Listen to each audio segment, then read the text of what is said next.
Hello class, and welcome to the word problem notes. We'll try to work through this as best as we can. Your learning target today is I can translate and solve a word problem using algebra. And that translate part, that's going to be the new part. We've been working really hard on solving equations. So once you get an equation, after that it's going to be a cakewalk. But it's really going to be these first two steps here, and we'll talk about these steps. First thing though, this little note right here says when solving a word problem in algebra we must use an algebraic procedure. That's important because on the regents it will say use an algebraic procedure to solve blah blah blah. And if you just kind of like plug numbers in until they work, and you won't get credit for it even if you're right. So you always have to use some kind of algebraic procedure, which is setting up an equation. And generally these 5 steps to every one of them. And the first two are what we're going to really focus on that in these notes. It's write a let statement to represent your variables, so you'll get to know what that is. And you're going to write an equation, and that's easier said than done. The rest of it you're used to, except for maybe 5. We don't really write a sentence when we're solving a normal equation, but we're going to write a sentence this time because it helps us make sure we answered the question they're asking. Alright, so it's 3 and 4 that we're used to doing. Alright, let's just dive right into an example so you can see the kind of algebraic word problems that they're going to ask you about. The very first one here says Joe's taxi service charges $3.50 as a flat travel fee. He charges an additional 45 cents per mile, and they give you the variables this time. Write an equation that represents his earnings y. Okay. In this one, we're not going to actually figure out x or y. It's just practice setting up an equation and practice making let statements. And it's really easy to do let statements this time because they basically told us what letters to use. So what you do is you say let x. We're allowing x to be something. And usually you have more control. So we're going to say let x be. And if we look up at the sentence again, he charges an additional 45 cents per mile x. So x is miles, so number of miles. And then we have a different variable here. We're usually only going to have one. Or say let y equal his earnings. So earnings.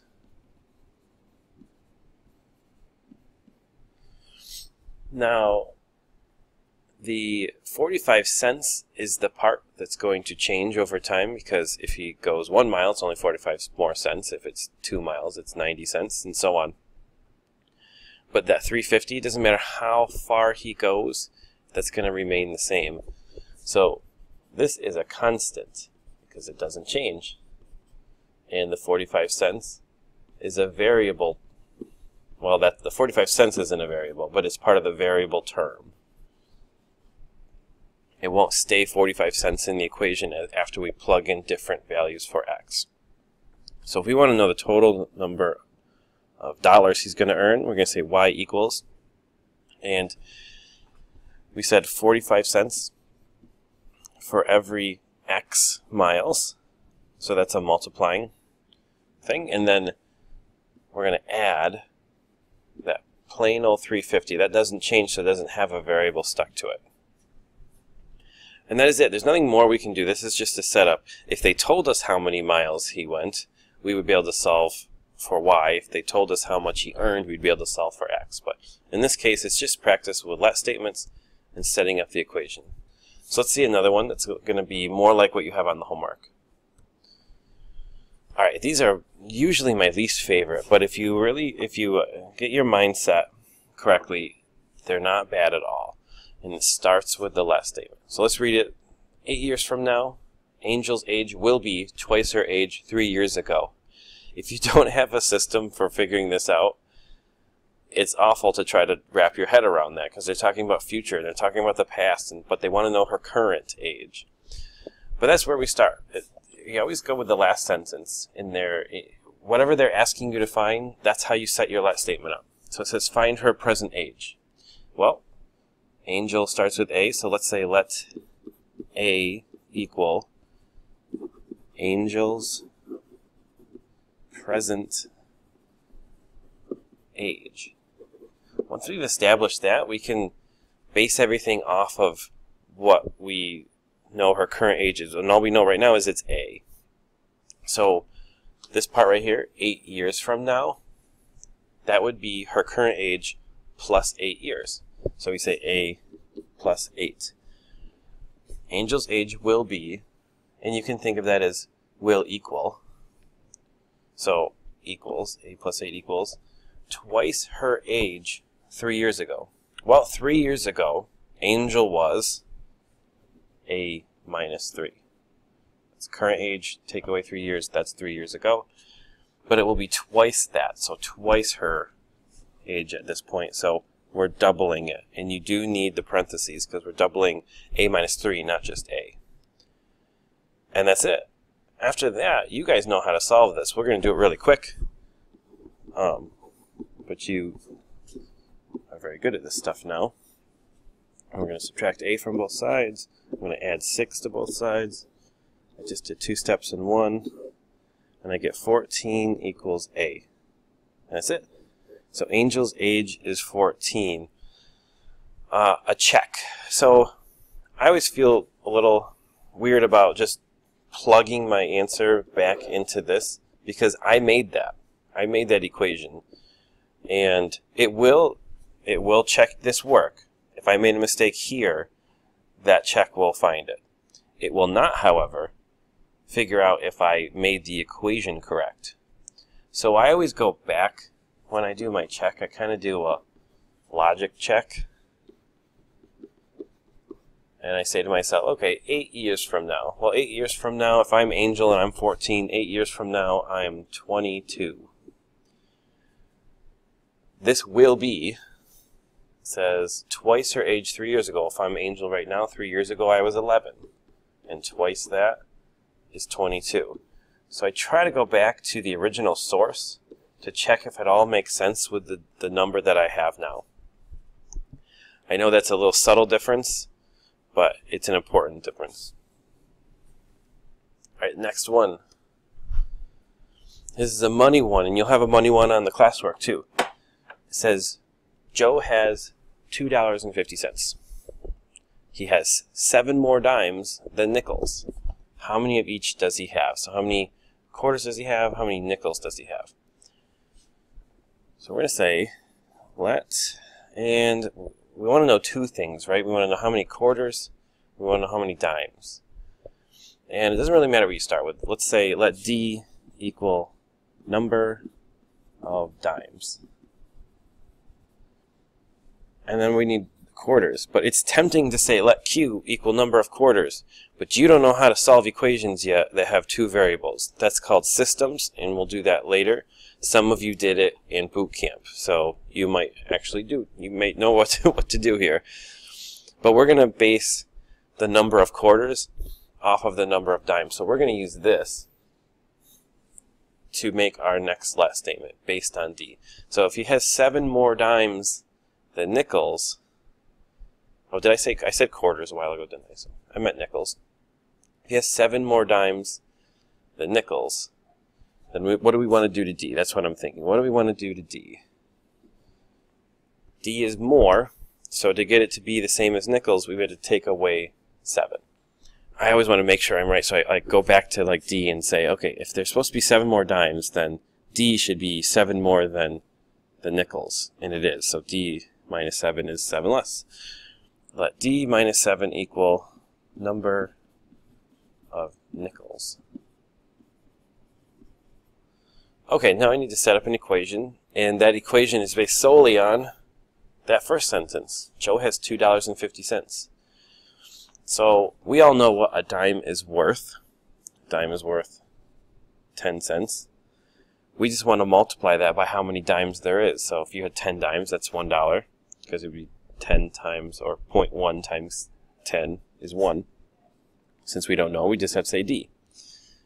I'm going to add that to the nickel pile, and his nickel pile has D minus 7 nickels in it, and every nickel is worth 5 cents. So it's exactly what you do when you count money, except we just don't know how many coins we have. That is not a normal way to count money. That's what algebra is for. And that all adds up to $2.50. So this is easy. It's just 0.10D plus, and then I want to distribute this. This is 0.05D minus, and I think that's 0.35 equals 250. These can combine, so that gives you 0.15D. I'm going to add, I'm going to do two steps at once again. 0.15D ends up equaling 285. So we're going to try to see how many 15 cents can go into here.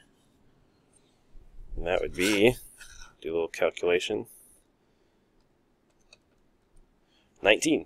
And it's good that it worked out to be a whole number, because usually people don't have in their piggy bank chunks of money. So D equals 19. That means there were 19 dimes. That's what it's saying, 19 dimes. And there were 7 less than that nickels, so that would be 12 nickels. So a check would involve figuring out what that's worth. 19 dimes would be 19 times 10 cents. 12 nickels would be 12 times 5 cents. This is $1.90. This is, let me do that. I should be able to do that in my head, but I'm not right now. 60 cents. And when you add that up, that is $2.50. So, like I said, that's a check that just uses common sense rather than going back to an equation that I might have made incorrectly. Let me fix that 5. And we have to do a little sentence here. So it asks, how many of each does he have? We're going to make a sentence that says, I'm going to erase some of this to make room for my sentence.